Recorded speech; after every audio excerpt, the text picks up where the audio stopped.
le droit chemin, mais c'est pourquoi je suis sans crainte dans le danger. Elle est toujours là pour m'enseigner, me consoler.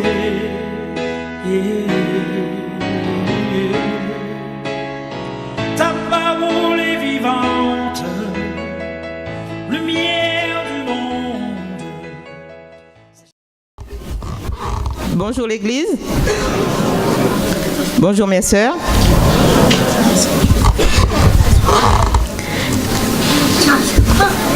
Je remercie le département du ministère de la Femme qui me permet de parler en son nom. Je remercie aussi la jeunesse de l'Église qui accepte de céder sa place à une jeune plus âgée. Bon, du coup, je me sens un peu plus jeune. Merci à vous les jeunes. La femme est-elle l'égale de l'homme? Ce n'est pas le titre du message. Mais ma réponse à cette question est dans le message. Si vous me suivez, vous l'entendrez. Quand on ne sait pas d'où on vient, on ne sait pas où on va. Si on ne sait pas pourquoi si tu ne sais pas pourquoi Dieu t'a créé, tu ne peux pas accomplir sa volonté. Amen. Femme, qui es-tu? C'est le titre. Priez avec moi. Seigneur mon Dieu, je te prie. Donne-moi la puissance de ton Esprit Saint pour que je parle et que je dise tout ce que tu me permets de dire pour la gloire de ton Saint-Nom. Amen. Femme, qui es-tu? C'est bien de connaître la pensée de Dieu pour la femme. Revenons à Genèse chapitre 2, verset 15. L'Éternel Dieu prit l'homme et le plaça dans le jardin d'Éden pour le cultiver et le garder.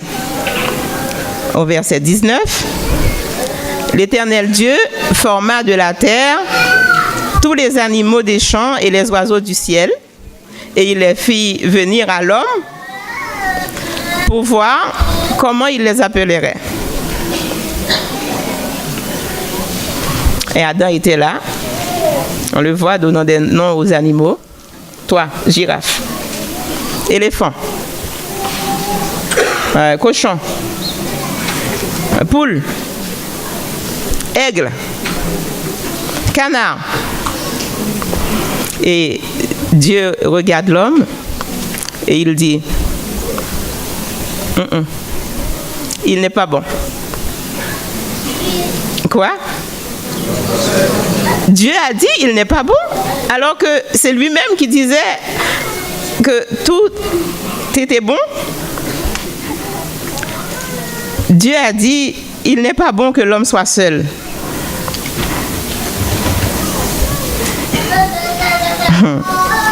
Jusque-là, tout allait bien et maintenant, il y a un problème. Mais Dieu apporte la solution. Il dit, je lui ferai une aide semblable à lui. Qu'est-ce qu'une aide? Je vais parler des plantes. Pourquoi? Parce que j'aime les plantes. J'aime voir pousser les choses. Cela me passionne. Et puis d'ailleurs, l'histoire se passe dans le jardin d'Éden. Donc on n'est pas dépaysé, je ne suis pas hors sujet. Quand on prend une plante, par exemple un pied de tomate, on lui donne un tuteur.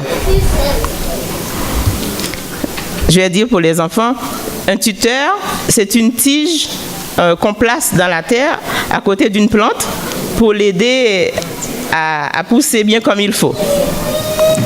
Pour le pied de tomate,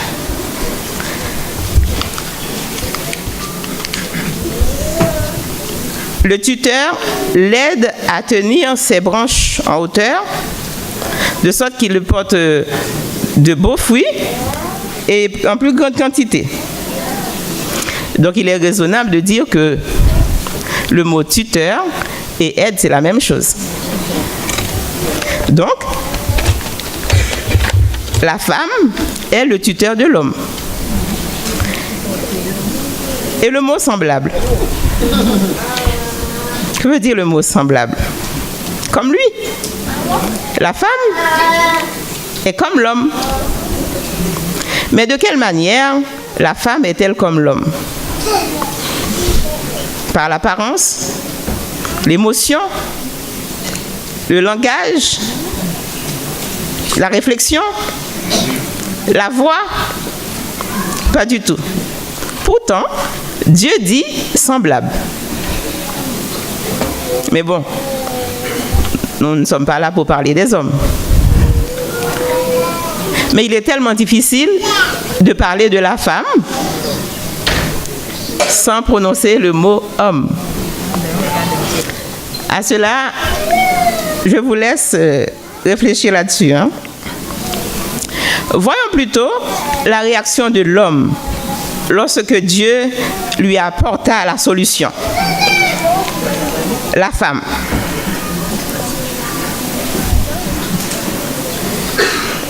Dieu est bon, hein, les hommes, n'est-ce pas?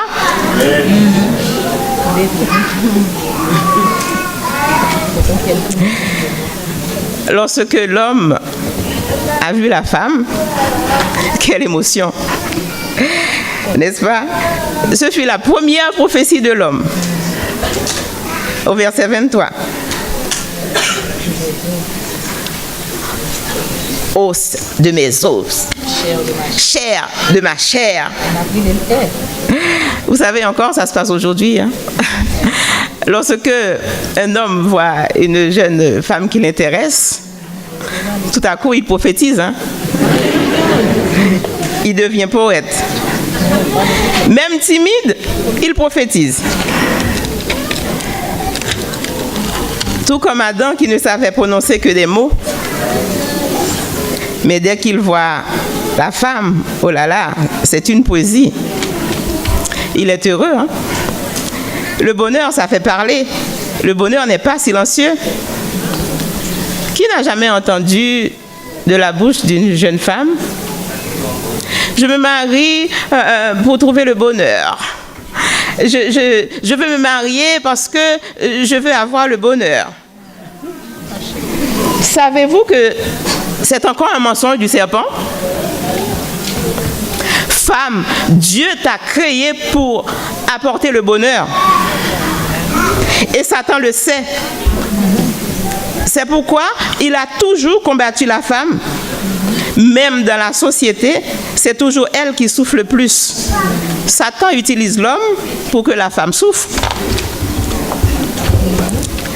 L'accablant de toutes sortes de maux, la culpabilité, le mépris, le découragement, le sentiment de rejet, une mauvaise estime de soi, pour qu'elle n'accomplisse pas ce pourquoi Dieu l'a créée. Où était le diable quand Dieu a créé l'homme? Il était là, hein? Il ne faisait rien. Mais dès que Dieu a créé la femme, il sort sa tête. Il rentre en scène. Parce qu'il sait qui est la femme. Et c'est pour cela que depuis toujours, depuis la création, le diable est l'ennemi de la femme, car il n'aime pas le bonheur. Femme, qui es-tu? Dieu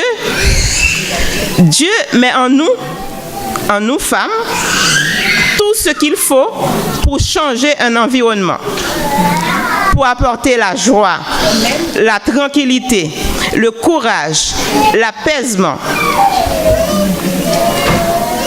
On peut dire amen, hein? C'est la parole de Dieu. Prenez Proverbe 18, verset 22. Celui qui trouve une femme, il trouve quoi? Le bonheur. Celui qui trouve une femme trouve le bonheur. Et c'est une grâce qu'il obtient de Dieu. Amen. Tu es le bonheur. Tu es le bonheur. Je suis le bonheur de Duhamel. Rebecca est le bonheur de Raymond. Nadège est le bonheur de Daniel. Nili est le bonheur de Pasteur Eddy. Dina est le bonheur de Neko.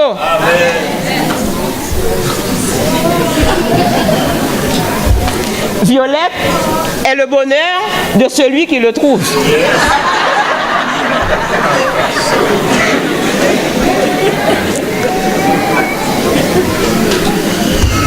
Hein? Tu es le bonheur.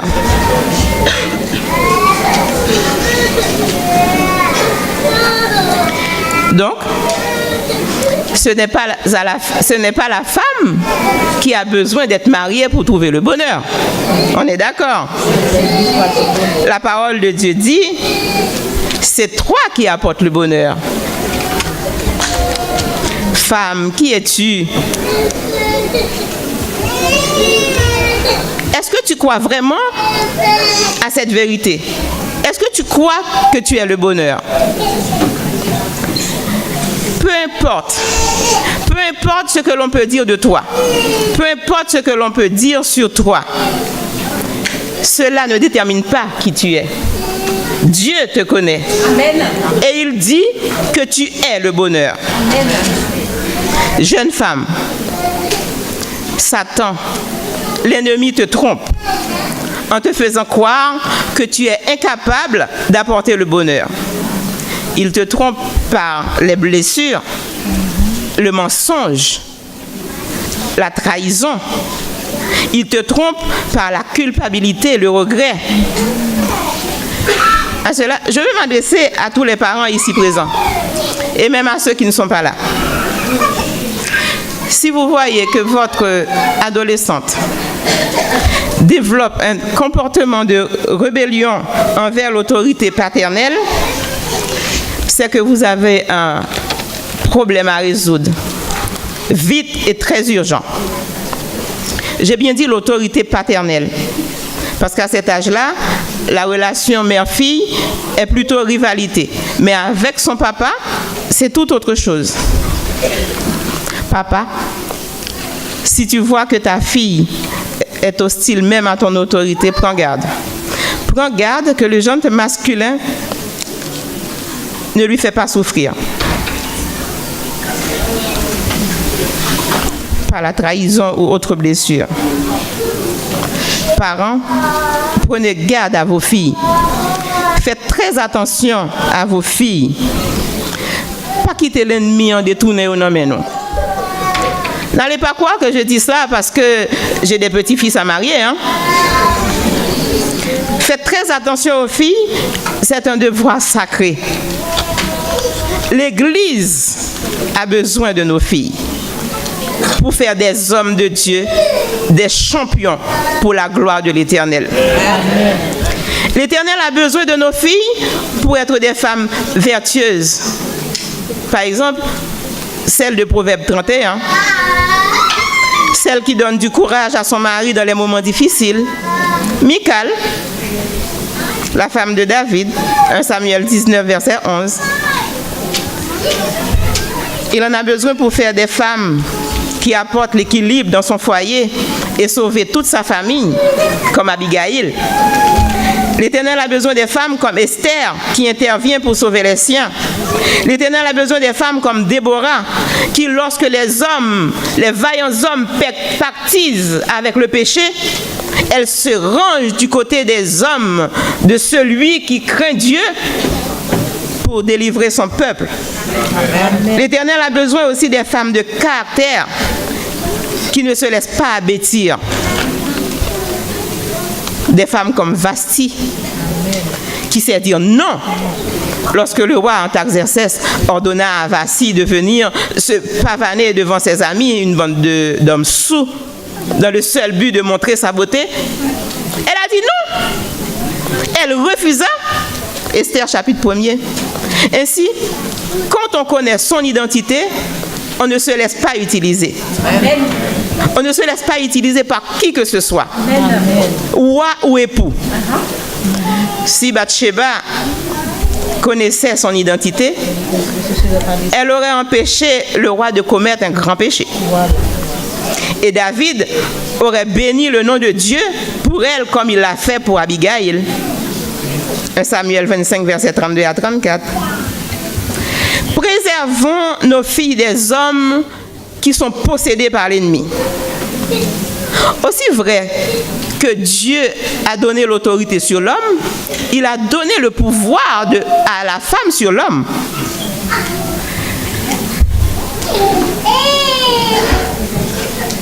Et de ce fait, le combat de Satan se dirige vers la femme, de sorte que le dessein de Dieu ne puisse pas s'accomplir dans l'humanité.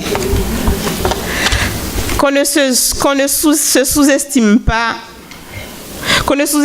la force du pouvoir de la femme, car elle dompte l'indomptable. Lorsque l'ennemi prend le contrôle de la femme, l'homme de Dieu est en grand danger. Rappelez-vous, par le pouvoir d'une femme, Samson est terrassé par l'ennemi. Juge 17, verset 19,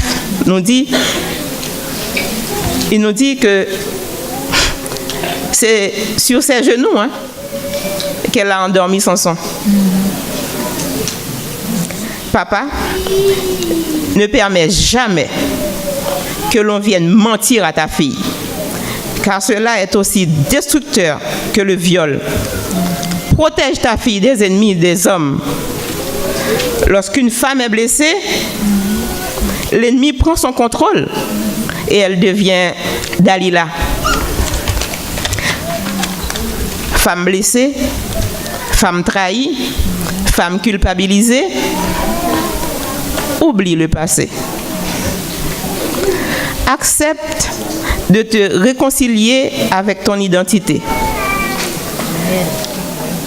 Laisse le Saint-Esprit séduire ton cœur, car lui seul peut te consoler et ta guérison sera instantanée. Adolescente, femme en construction, ne permets pas à l'ennemi de te blesser et de t'utiliser. Ne deviens jamais une Dalila. Que la protection parentale soit pour toi une protection. Je répète, que l'autorité parentale soit pour toi une protection. Jeune fille, que l'autorité parentale soit pour toi une protection. Ne crois pas que tu es assez intelligent. Que tes parents te protègent. Je parle maintenant aux épouses qui ont un problème avec la femme du Proverbe 31. Cette femme vertueuse. La femme du Proverbe 31. Moi aussi, j'avais un problème avec elle. Mais quand on accepte 2 Timothée 3,16, 16 et 17 qui nous dit: toute écriture est inspirée de Dieu. Répétez avec moi, vous le connaissez. Toute écriture est inspirée de Dieu et utile pour conseiller, pour convaincre, pour corriger dans la justice, afin que l'homme ou la femme de Dieu soit accompli et propre à toute bonne œuvre. Et aussi, on peut considérer le texte de Genèse 3, le verset 16, la partie B, qui nous dit: tu enfanteras avec douleur et ton désir se porteront vers ton mari. Oh oui, je bénis le nom de Dieu qui me fait comprendre un peu plus le message de Proverbe 31 et me fortifie dans ma mission qui est d'apporter le bonheur. Mesdames, les temps changent, c'est vrai. Mais la parole de Dieu est toujours d'actualité. Amen. Madame White disait, il faut que les jeunes filles apprennent à atteler les chevaux. Ça, c'était de son temps. Si elle était encore parmi nous aujourd'hui, ses paroles seraient, il faut que les jeunes femmes obtiennent leur permis de conduire. N'est-ce pas? Parce que même au 21e siècle, Proverbe 18, verset 22, dit encore, celui qui trouve une femme trouve le bonheur. Une femme qui entre dans la vie d'un homme apporte le bonheur. Quand on considère Genèse 3, 16, tu enfanteras avec douleur et tes désirs se porteront vers ton mari.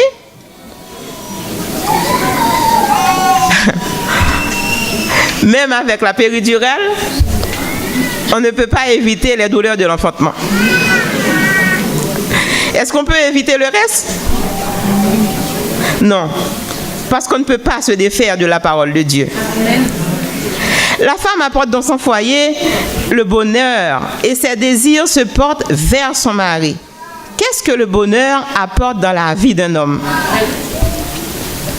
Il lui apporte quelque chose en plus. Une chose que les autres appellent le changement.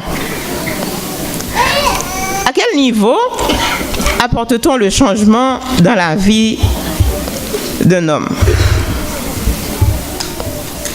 Tu apportes un changement au niveau économique.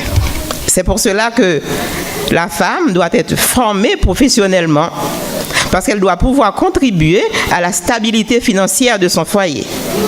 Deuxièmement, elle veille à ce que son mari soit présentable, soigneux, que sa présence dans la société soit considérée, qu'il soit respecté, qu'il ait de la classe, pour qu'elle soit fière de s'appeler sa femme.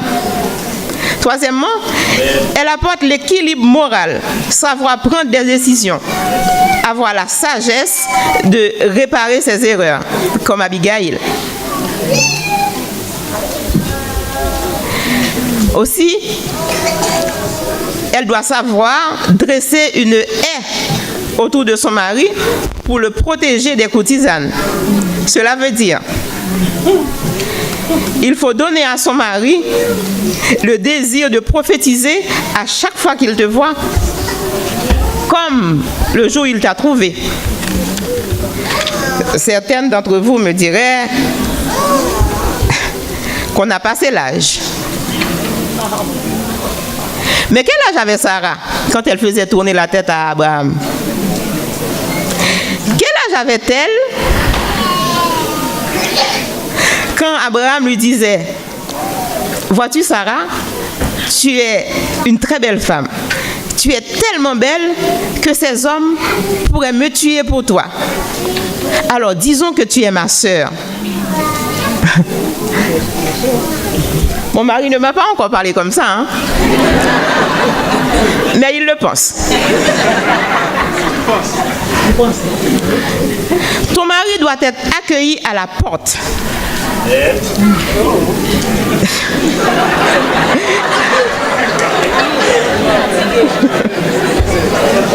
Je ne suis pas fatiguée. Si tu es à la maison, ce n'est pas en robe de chambre qu'il doit te trouver. Il doit sentir l'odeur de ta présence depuis la porte.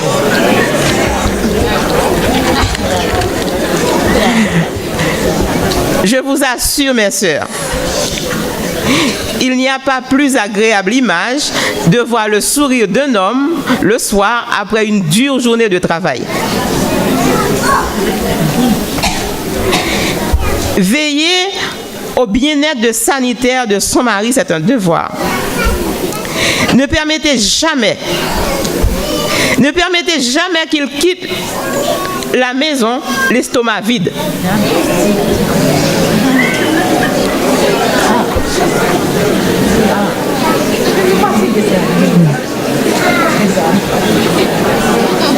Mesdames, si vous êtes d'accord avec moi, dites Amen. Amen.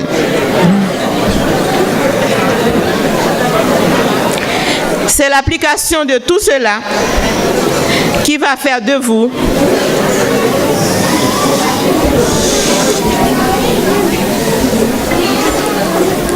c'est l'application de tout cela au sein de votre foyer qui va faire de vous la femme heureuse que tu espères l'être. Maintenant, je m'adresse à toutes les femmes. Femmes jeunes, femmes plus jeunes, femmes moins jeunes.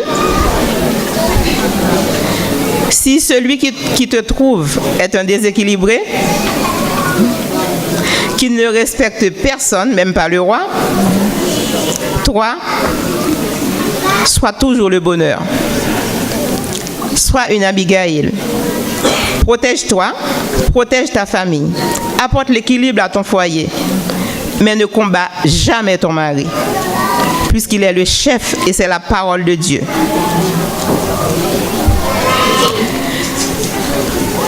Pensez à David. Tu dois dire comme lui. Comme David lorsqu'il fuyait l'épée de Saül. Et que l'ennemi a livré Saül entre ses mains. Vous savez ce qu'il a dit? Loin de moi la pensée de porter la main sur loin de l'Éternel. C'est ça qu'il faut dire. Femme, sois fidèle, car tu es le bonheur. Recommande ton sort à l'Éternel et il agira. Amen. Par ailleurs, est-ce que vous savez ce qui est arrivé à Nabal, ce mari déséquilibré? On va le lire. On va le lire dans 1 Samuel 25, versets 36 à 38. Prenons ensemble. 1 Samuel 35, versets 36 à 38.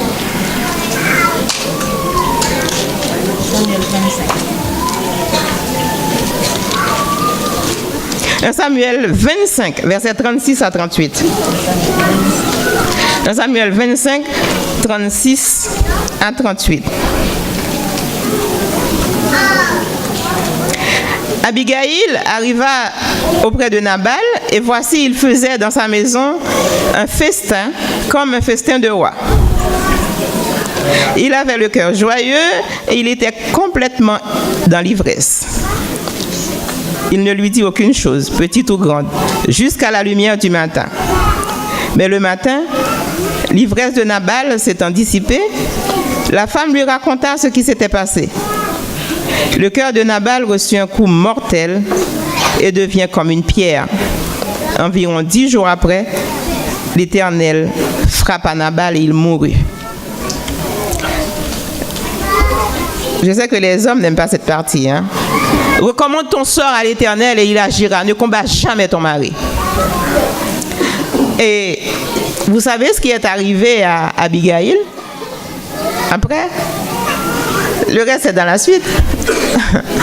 David a béni le nom de Dieu pour Abigail.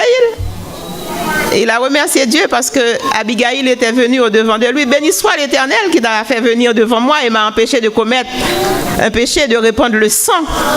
Parce que David avait l'intention de détruire toute la race de Nabal. Abigail a sauvé sa vie, a sauvé sa famille. Elle a apporté l'équilibre là où il n'y en a pas.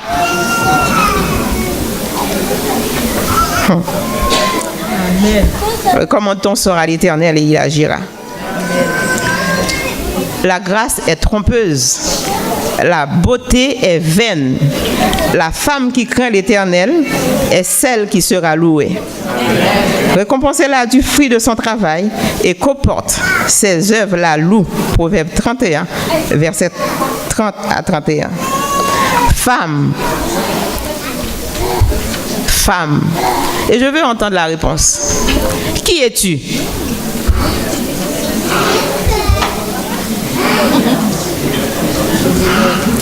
Qui es-tu, femme? J'aimerais entendre la réponse. Combien de bonheur est-ce qu'il y a ici? Toutes les femmes. Toutes les femmes. Qui es-tu, femme? On est le bonheur. On dirait qu'il n'y a pas beaucoup de bonheur ici.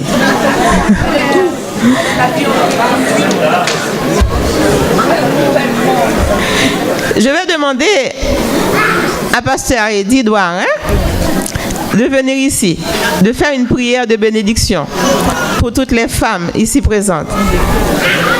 Pour que toutes les femmes puissent s'assurer